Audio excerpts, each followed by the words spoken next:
day, folks. Welcome to another episode of Andrew's Life. Hope everybody's doing great today. Well, uh, I woke up this morning and I woke up with a massive headache. I mean, I would say it was more like a migraine. I woke up and I started getting ready to go to work this morning. I woke up getting ready to going to the kitchen, throw my lunch together, ate me a quick breakfast and some coffee like I normally do.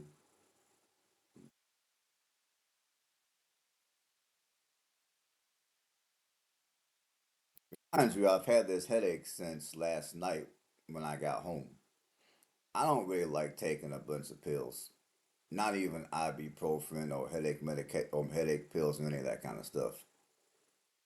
I mean, in most of the time when I get a headache, I typically come home and relax for a little bit, and then I'll go to bed a little earlier than normal, hoping that by the next morning the headache would have went away. Now, when I woke up this morning, the headache has actually got worse than it was last night. Now, I slept pretty good last night though, but when I woke up this morning, headache was still there, like worse than yesterday.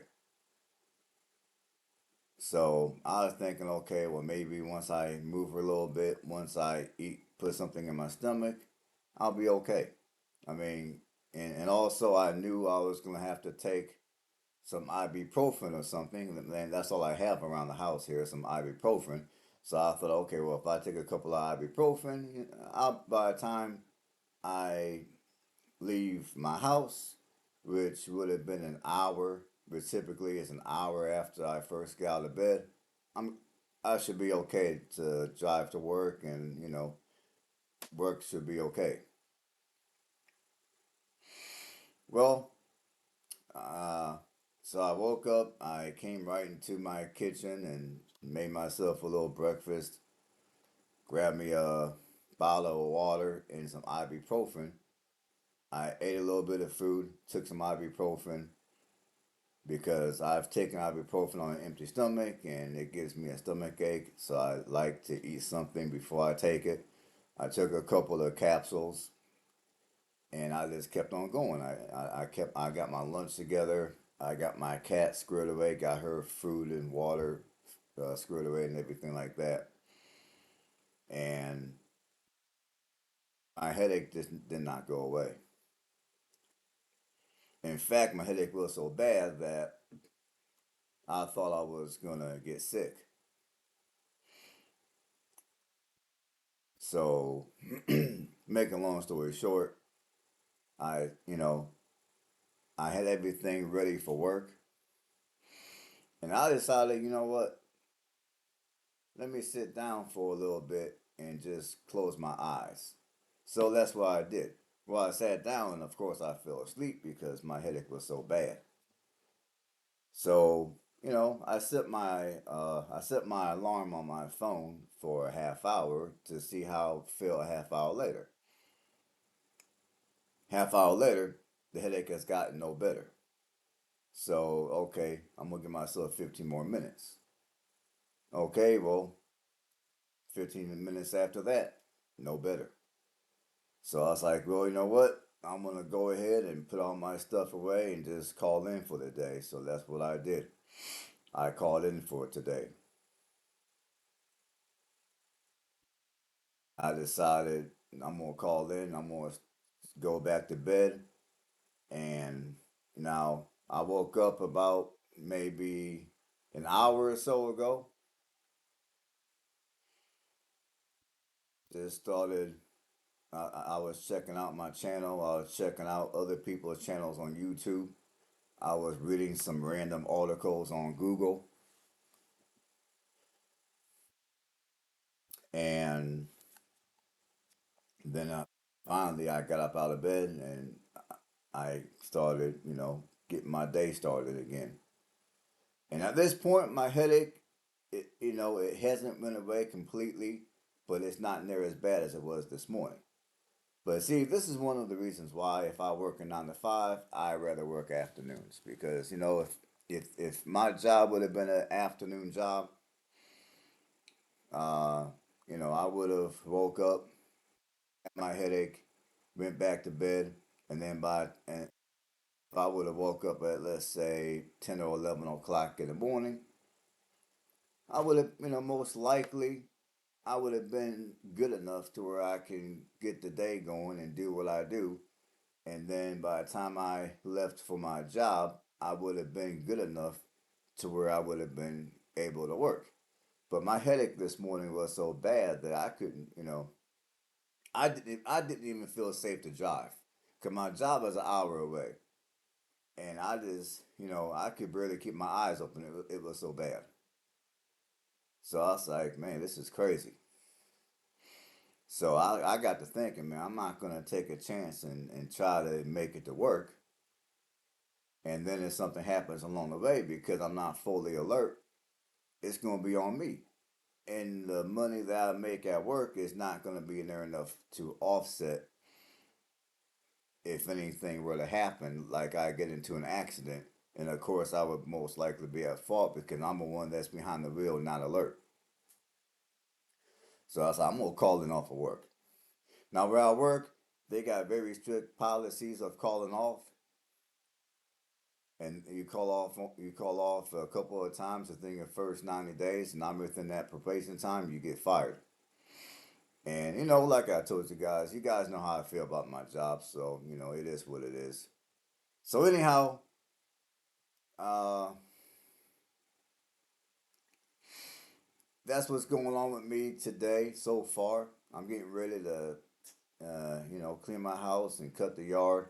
My yard looks atrocious.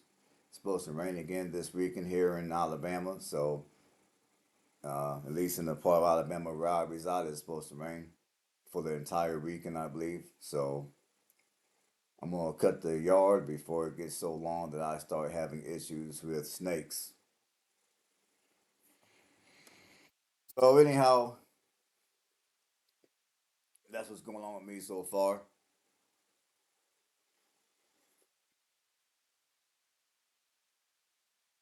And let's see what else here.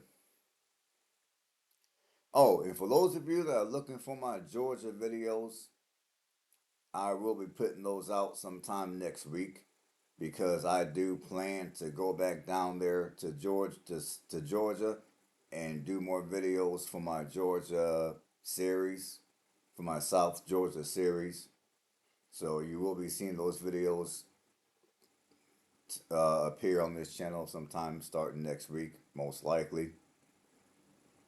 And now I want to talk about retirement. Now, retirement is something that many people my age who consider themselves to be even somewhat financially responsible think about. 'Cause many people my age, we get a job, you know, maybe you may sign on to the company's 401k, hoping that the company doesn't go under, like what happened to Yellow, and then their employees, I'm assuming they probably lost all the money that they've had invested in 401k. Maybe I'm wrong about that. I don't know. But anyways, you invest in 401k. Maybe you got a financial advisor. You sit down, you speak to them, and maybe you open up some kind of a retirement fund to where you regularly, on a monthly basis, put a portion of your income in. So if you're somewhat financially responsible or you consider yourself such, that's probably what you're doing. Now, with me, and again, this is not any kind of financial advice. I am not a financial advisor, so whatever works, whatever So if you are in need of financial advice, don't ask me at all for financial advice. I will not give it. I am not a licensed financial advisor. So if you need financial advice, consult with your local financial advisor and just tell them what you want to do and then just take it from there. But for me, my investment strategy, I'm not saying that it's the best, but it's not really all that complicated. See, I have mutual. I have a couple of mutual funds accounts that I regularly put money into, and I also have a Roth IRA that I regularly put money into as well. In a nutshell, that's how I invest my money. I don't, at this point, I don't own no silver. I don't own no gold. And I never got off into the whole cryptocurrency thing. I just never trusted it. I try to keep it simple. If I understand it, I'll invest. If I don't understand it, then I'm sorry, I can't invest. Cause I don't invest in stuff that I don't understand. To me, that's just too risky. And of course, when it comes to real estate, some people consider real estate not an investment because, the argument is if you own your own house, that's not truly an investment because you gotta pay property taxes, you gotta pay homeowners insurance, you gotta pay repair maintenance and all the other good stuff. And although all that is true, typically, assuming that you purchase your home responsibly, uh, once you pay off your mortgage within, let's say, 15 years from the day of purchase, after you pay off your mortgage, obviously that's money that you can take and you can put in mutual funds, you can put in Roth IRAs and stuff like that. And I would say if you look at real estate purchasing from that angle, and you do it from that angle, then owning real estate could be an investment. Even if you buy in an area where equity sucks, like you buy somewhere in the hood. I mean, if you keep that piece of real estate long enough to pay off the mortgage, and then beyond that, you still keep the real estate for maybe a good 5 to 10 years after you pay it off. Even a piece of real estate in the hood could be an investment because the money that you were using to pay rent before you became a homeowner, the money that you had to pay your mortgage, now that your mortgage is paid off, what you do is take that money. Well, what I did is I took that money and I put it in mutual funds and Roth IRAs. And another thing which I never really got into was doing a whole lot of playing around with single stocks. I don't do single stocks. I rather just stay with mutual funds. And again, this is not financial advice. This is just what I do personally. So again, you need financial advice, go speak to a licensed financial advisor. But like for me, when it comes to real estate, I thought about getting into being a real estate investor, but to be quite frank, my pockets are not deep enough for that kind of stuff. I don't have the expertise necessary to get into real estate to where I can do it for a reasonable price. I don't know anyone that does home repairs for cheap. The amount of skills I have myself to do home repairs is extremely limited. And honestly, I don't wish to do home repairs. It's just not me. It's not who I am. It's not what I want to do. Even for myself, any house I buy, moving on forward, I rather buy something that's turnkey, moving ready. I can turn the key, move on my crap, and do a little bit of cleaning, and that's it. I'm not trying to be doing any major repairs. I mean, honestly, I don't even want to do minor ones. I'm not even gonna lie. But for me, when it comes to real estate, uh, uh, I consider. I mean, like I said, if you buy real estate responsibly, it could be an investment. Like when I look at real estate, I don't look at equity. I look at do I like, for starters, is the price that they're asking even affordable for me to pay. Now, of course, I'm gonna go in and I'm gonna negotiate lower because that's what you're supposed to do. But for one, I look at affordability. Secondly, I look at location. Thirdly, I look at the features of the house and does it have what I'm looking for, like square footage, lot, the lot size, the house layout, all that type of good stuff.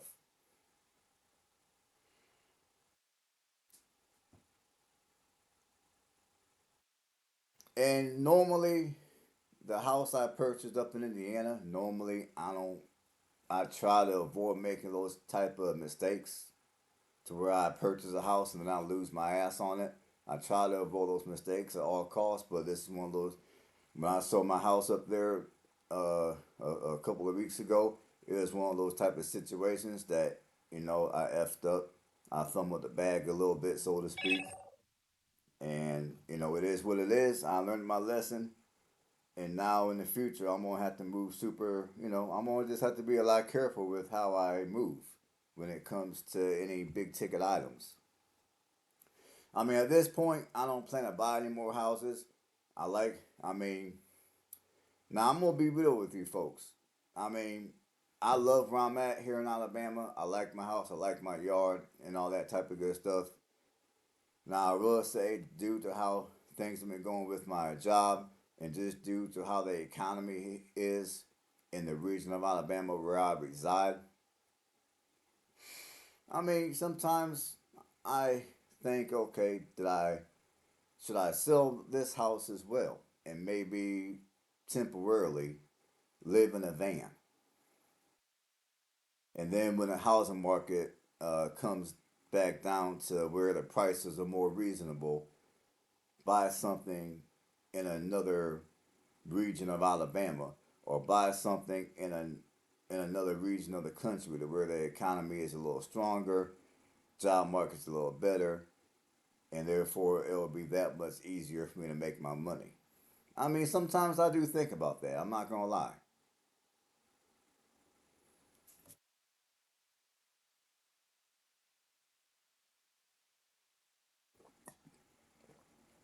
But right now, I really don't feel like trying to sell a house.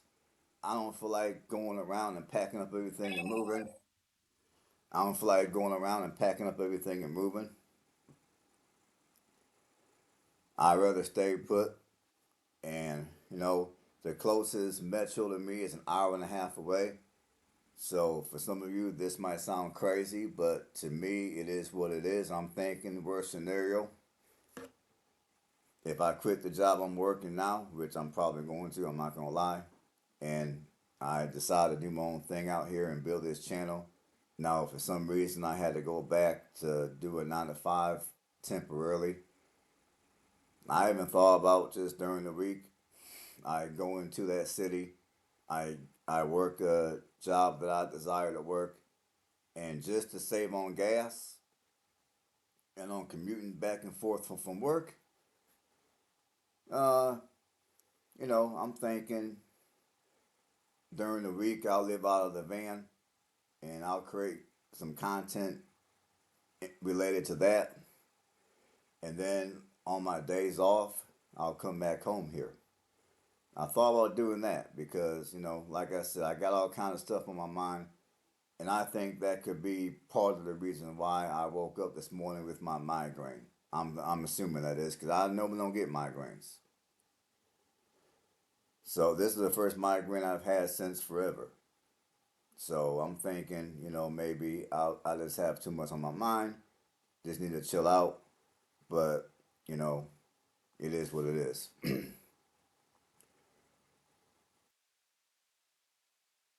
So yeah, I thought about possibly just living out of a van temporarily during the work week. If I had to if I had to get another 9 to 5. Now, I made a video the other day talking. I forgot what the video was called, but I was talking about man. Well, one of the videos I made the other day, someone suggested that I get a remote job, and I might look into that.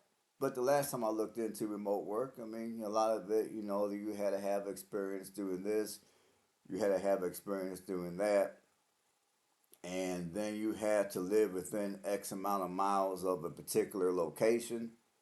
So, getting a remote, finding remote work that's going to actually pay you enough to live is not as easy as it sounds. Because if it was, I don't think you would have all these people on TikTok crying about not being able to find work. I'm just saying. And like for me, it's not that I don't want to work. It's not that I mind working. It's just that I need to find something that's more in line with what I desire to do, and also work that's not gonna tear my feet up. And now there's somebody in the comment section telling me that I need to eat better, and they're right. I do need to eat better. But I talked to several other people that they are a little healthier than I am, and they work on concrete all day, and they complain about their feet hurting and back hurting and hurting. So for those of you that never worked a job to where you had to work on concrete all day, trust me, that concrete is very unforgiving to your joints. But so anyway, enough of that. But see what else. So yeah, I don't even know what the heck I'm gonna title this video. I just wanted to come on and run my mouth to you folks. So hopefully you guys got something out of it. Hopefully it was at least somewhat entertaining. I haven't done a video in a few days, and I just wanted to come and say something and just give you guys some kind of content to watch on this channel here. And I will be doing another video very similar to this, probably back to back with this one, so I don't make any of them too long. So I will see you on the next video. If you like what I do, you know what to do. Stay blessed.